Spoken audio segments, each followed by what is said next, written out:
আসসালামু আলাইকুম রহমতুল্লাহি ওবরকাতুহ।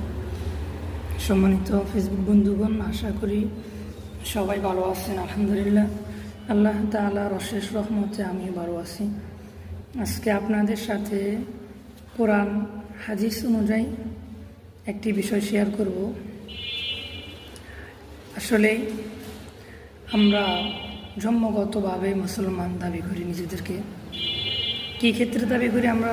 যেমন আমার দাদা ছিল মুসলমান, আমার আব্বাও মুসলমান, তো এই ক্ষেত্রে আমরা মুসলমান দাবি করি।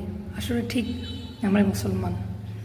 তারপরে একজন বিধর্মী যখন আমাদের মুসলমান ধর্মের মধ্যে আসার আগেই তাকে দিয়ে একটা বাক্য পড়তে হয়, লা ইলাহা ইল্লাল্লাহ মুহাম্মাদুর রাসূলুল্লাহ। এই একটা বাক্য মিলাই সে মুসলমান হয়।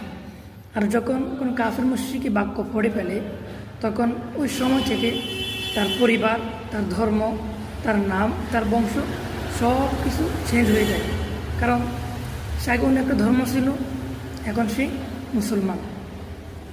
আমরা অনেকে বিশ্বাস করি আমরা মুসলমান, কিন্তু মুসলমান হওয়ার পরে, আপনি কালিমা পড়ার পরে বা আপনি মুসলমান ঘরে জন্ম নেওয়ার পরে আপনার প্রতি যে ফরজ বিধান আল্লাহ তাআলা দিয়েছেন, as-সালাতুল মি'রাজুল মুমিন, নামাজ সালাত মুমিনদের জন্য মেহরাজ।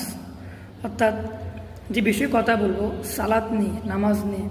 আমাদের সমাজে আজকে আমরা অনেক ইসলামী শরিয়া বিধান নিয়ে অনেক রকমের মতভেদ, অনেক নেক আমল করি, মানবতার কাজ করি। বিভিন্ন দিক থেকে ইসলামিক কাজগুলো রাসূল আকরাম সাল্লাল্লাহু আলাইহি সাল্লাম, সাহাবায়ে কেরাম যে কাজগুলো করেছেন এগুলো করি। কিন্তু আমাদের জানা উচিত, সর্বপ্রথম ইসলামের মধ্যে আসার পরে, ইসলামের ছায়াতলে আসার পরে যে কাজ আল্লাহ তাআলার পক্ষ থেকে আমাদেরকে দেওয়া হয়েছে, নামাজ, যে 5 ওয়াক্ত নামাজ আমাদেরকে আল্লাহ তাআলার পক্ষ থেকে দেওয়া হয়েছে। আজকে আমরা নামাজের থেকে একেবারে বেপরোয়া।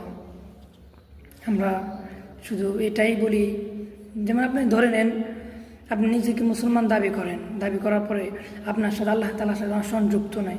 অথচ কোরআনের মধ্যে পাওয়া যায় কোনো বান্দা যখন আল্লাহ তাআলাকে ভুলে যায়, আল্লাহ তাআলা তখন তাকে ভুলে যায়। হাফিজু আলাস সালাওয়াতি ওয়াস সালাতি ওয়াসতাকুমু লিল্লাহি কানিতিন। কোরআনের মধ্যে পাওয়া যায় তোমরা সময়ে নামাজ তোমরা গুরুত্ব সহকারে সালাত আদায় করো।